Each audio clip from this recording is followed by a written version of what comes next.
ঢেকিয়াজুলি সমষ্টিৰ অন্তৰ্গত ভূতপাৰৰ সূৰ্যপুৰত নতুনকৈ নিৰ্মাণ কৰা হৈছে পচন সাৰ প্ৰস্তুত কৰা প্ৰকল্প।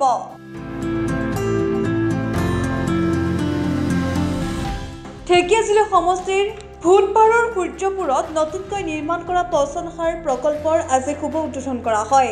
MRF আৰু আৱৰ্জনাৰ পৰা পচন সাৰ প্ৰস্তুত কৰাৰ উদ্দেশ্যেৰে সূৰ্যপুৰত নিৰ্মাণ কৰা হৈছে উক্ত প্ৰকল্পৰ।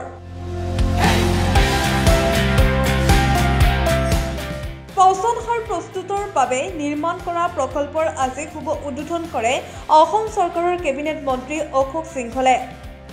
আজি উক্ত প্ৰকল্পৰ শুভ উদ্বোধন কৰি অসম চৰকাৰৰ কেবিনেট মন্ত্ৰী অশোক সিংহলে গুৰুত্বপূৰ্ণ ভাষণ আগবঢ়ায়।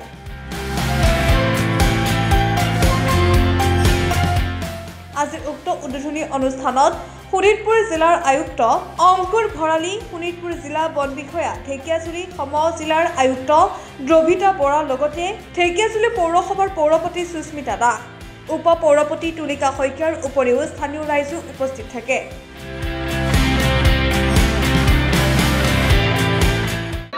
জাবৰ আৰু আৱৰ্জনা নিষ্পত্তি প্ৰকল্পৰ আৰম্ভণি কৰিলে মই ভাবোঁ যে ইয়াৰ জৰিয়তে ঢেকিয়াজুলি নগৰ আৰু ওচৰৰ পঞ্চায়ত উপকৃত হ'ব। চহৰখন আমি চাফ চিকুণ কৰি ৰাখিব পাৰিম আৰু চহৰখন চাফ চিকুণ হৈ থাকিলে মানুহ স্বাস্থ্য লাভ কৰিব, কোনো ধৰণৰ আজাৰ বেমাৰৰ পৰা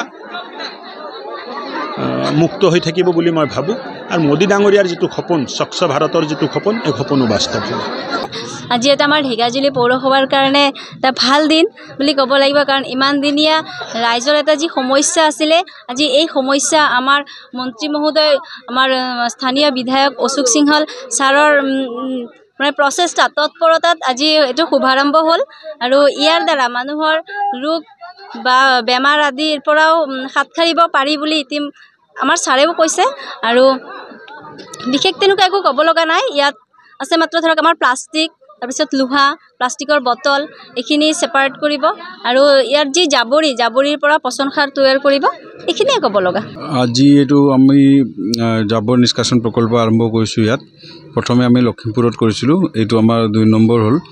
ইয়াত ডেইলি জাবৰটো ডেইলি প্ৰচেছ হ'ব।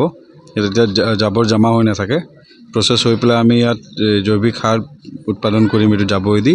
আৰু যিকেইটা প্লাষ্টিক আছে যোনটো ৰিচাইকেল হ'ব পাৰে, সেইটো আমি ৰিচাইক্লিঙৰ কাৰণে পঠিয়াই দিম।